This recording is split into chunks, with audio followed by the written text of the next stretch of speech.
Ini subhat bahkan orang kuburiyun sekarang. Kalau kita bertanya orang yang pergi ke kuburan, kenapa kita ke situ? Dia pasti katakan seperti ini ucapannya orang musyrikin. Kalau kita bilang, kamu tidak boleh berdoa kepadanya. Saya tidak berdoa kepadanya. Saya berdoa kepada Allah. Cuman ini orang soleh. Saya mau jadikan dia perantara supaya dia sampaikan doa saya kepada Allah. Saya mau ini orang memberi syafaat saya di hadapan Allah. Di sisi Allah. Bayangkan, itu ucapan orang sekarang mirip dengan ucapan orang musyrikin zaman dahulu. Dari mana kita tahu? Kalau itu ucapan musyrikin zaman dahulu. Firman Allah Ta'ala, "Walladzina takhadu min dunihi awliya'a ma na'buduhum illa liyuqarribuna ilallahi zulfa." Ini ucapan mereka. Orang yang menjadikan selain Allah sebagai walinya. Kenapa mereka ke sana? Wali Allah. Walinya Allah itu. Kenapa sampai dia cium tangannya?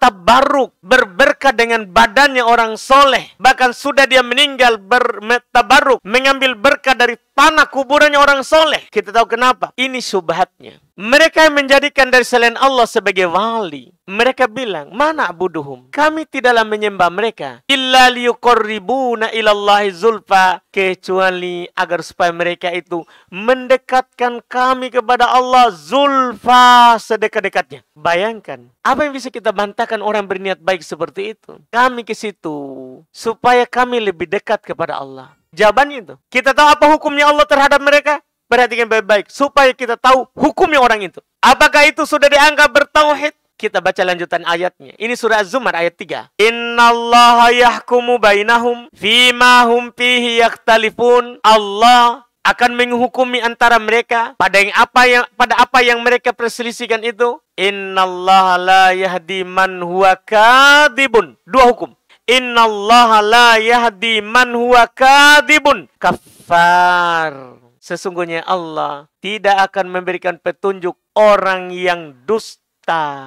Orang mengatakan, kami ke situ mau dekat kepada Allah. Tidak usah kamu ke sana. Kamu datangi masjid. Paling dekat kamu di sisi Allah adalah saat kamu sujud. Kenapa kamu ke sana? Itu menunjukkan kamu tidak mau dekat dari Allah, tapi mau dekat dengan orang soleh. Kamu dusta. Siapa yang bilang dusta? Allah. Orang yang seperti itu, yang mengatakan, kami tidak menyembah mereka, kami tidak ke sana, kami tidak menyembelih di kuburan, kecuali agar supaya mereka mendekatkan kami kepada Allah sedekat-dekatnya. Apa kata Allah? Innallaha la yahdi man huwa kadib. Sesungguhnya Allah Subhanahu wa Ta'ala tidak akan memberi petunjuk orang yang dusta. Pendusta kamu itu. Makanya kamu tidak diberi hidayah. Hukum pertama, dusta di atas pengakuannya itu. Hukum kedua, dan ini yang lebih tinggi, kafar. Mereka itu telah kafir. Jangan heran kenapa Nabi perangi. Inilah hukumnya. Nabi tidak pernah menghalalkan darah muslim. Tidak pernah. Tidak pernah menghalalkan darah orang yang mengucapkan la ilaha illallah. Tidak pernah. Yang Nabi perangi adalah kafar. Ini dia, kafir.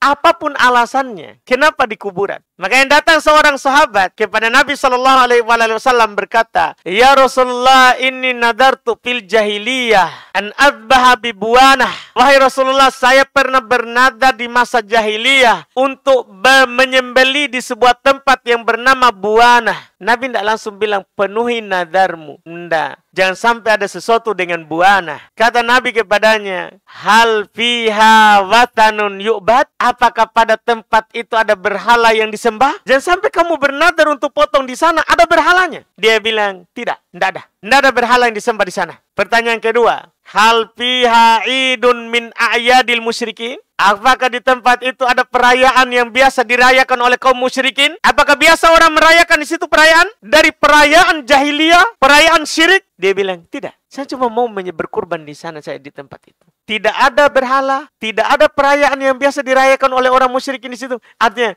kalau ada berhala, itu ada masalah itu. Jangan kamu ke situ, itu syirik. Kalau ada perayaan biasa di tempat itu, ada perayaan kesyirikan, itu menunjukkan ada sesuatu dengan tempat itu. Ketika jawabannya tidak ada, apa kata Nabi? Aufi binadrik, penuhi nadarmu, karena itu sudah aman dari syirik. Sudah aman dari syirik. Ada orang bernadar menyembelih di kuburan, ada sesuatu itu. Apakah itu kita katakan muslim? Apakah itu kita katakan orang yang bertauhid? Jangan pernah bilang dia orang bertauhid. Itu musyrik. Telah dikatakan oleh musyrik zaman dulu. Kami ke sana cuma mau dekat kepada Allah. Tapi apa hukumnya Allah kepada mereka? Kadibun kafar. Dusta kafir.